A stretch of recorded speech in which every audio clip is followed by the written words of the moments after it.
اہل سنت و جماعت کا یہ اجماعی موقف ہے کہ جس معراج کا ذکر سورۃ الاسراء کی پہلی آیت میں ہے، وہ معراج حضور علیہ الصلاۃ والسلام کو جسم اور روح کے ساتھ ہوئی جسمانی معراج ہوئی، اور یہی جمہور صحابہ اور تابعین کی رائے ہے، اور یہی راجح ترین قول ہے۔ اس جسمانی معراج کے علاوہ حضور علیہ الصلاۃ والسلام کو خواب میں بھی کئی دفعہ معراج ہوئی ہے۔ ان کو منامی معراج کہتے ہیں، منام خواب کو کہا جاتا ہے۔ اور چونکہ حضور کا خواب اور اسی طرح دیگر تمام انبیاء علیہم السلام کے خواب بھی سچے ہوتے ہیں، ان میں بھی غلطی اور خطا کا شبہ نہیں ہو سکتا،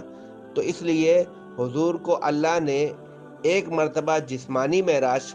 عطا فرمائی، اور 4 یا 5 مرتبہ آپ صلی اللہ تعالی علیہ وسلم نے منامی طور پر خواب کے اندر بھی معراج فرمائی۔ اور حضور کا یہ سفر معراج جسمانی ہے، اس پر بہت سے دلائل قرآن کے اندر موجود ہیں۔ پہلی دلیل تو یہ کہ اللہ نے فرمایا سبحان الذی اسریٰ، کہ پاک ہے وہ ذات ہر قسم کے نقص، کمی اور نقصان سے پاک ہے وہ ذات جو اپنے بندہ خاص کو رات کے ایک مختصر حصے میں لے گئی۔ تو یہ جو انداز